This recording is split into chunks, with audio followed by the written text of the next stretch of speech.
प्यारे दोस्तों, आज की स्टोरी बहुत ही हार्ट टचिंग है, जिसका शीर्षक है पति का धैर्य।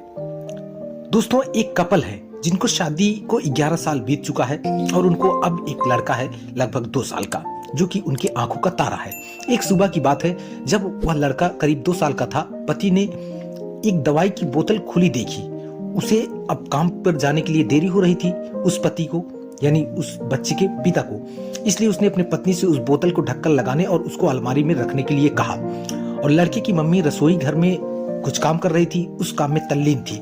ये वो बात पूरी तरीके से भूल गई। अब छोटे बच्चे ने उस बोतल को देखी, यानी खेल रहा था और बोतल को देखी और उसे खेलने के इरादे से उस बोतल की ओर गया। बोतल के कलर ने उसे मोह लिया था, इसलिए उसमें रखी हुई दवाई पूरी पी ली थी। उस दवाई कि छोटे बच्चों के लिए जो खुराक की मात्रा जो थी जहरीली भी हो सकती थी। जब वो लड़का थोड़ी देर बाद नीचे गिर गया, तब उसकी मम्मी जल्दी से उसे अस्पताल यानी दवाखाने ले गई, जहां उसकी मौत हो चुकी थी। उसकी मम्मी पूरी तरह से हैरान हो गई थी और भयभीत हो गई थी कि कैसे वो अब अपने पति का सामना करेगी। जब लड़के ने पिता यानी लड़के के पिता परेशान होकर दवाखाने आया तो उन्होंने अपने बेटे को मृत पाया और पत्नी को देखते हुए सिर्फ 4 शब्द कहे।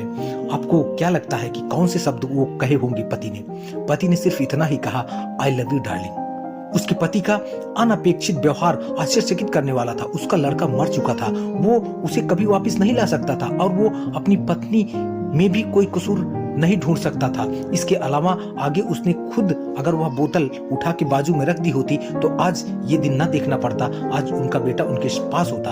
वो किसी पर भी आरोप नहीं लगा सकता था। उसकी पत्नी ने भी उनका अपना इकलौता बेटा खो दिया था। उस समय उसे सिर्फ अपने पति से सहानुभूति और दिलासा चाहिए थी और यही उसके पति ने उस समय उसे दिया। कभी कभी हम इसी में समय व्यर्थ कर देते हैं कि परिस्थिति के लिए कौन जिम्मेदार है। हम अपने नाते रिश्तेदार को जिम्मेदार ठहराने लगते हैं या कौन आरोपी है। ये सब हमारे आपसी रिश्तों में होता है और वहां जहां जॉब कर रहे हैं वहां पर भी ऐसा हो जाता है। उस सभी के साथ ऐसा होता है और परिस्थिति के आवेश में आकर हम एक दूसरे के रिश्तों को भूल जाते हैं और एक दूसरे का सहारा बनने के बजाय एक दूसरे पर आरोप लगाते हैं। कुछ भी हो जाए, हम उस व्यक्ति को कभी भी नहीं भूल सकते जिसे हम प्रेम करते हैं। इसलिए जीवन में जो आसान है उसे प्रेम करो। आपके पास अभी जो है उसे जमा करो और अपनी तकलीफों को विचार कर करके बढ़ाने के बजाय उन्हें भूल जाओ। उन सभी चीजों का सामना करो जो आपको अभी मुश्किल लगती है या जिनसे आपको डर लगता है। सामना करने के बाद आप देखोगे कि वो चीजें उतनी मुश्किल नहीं है जितना कि आप पहले सोच रहे थे।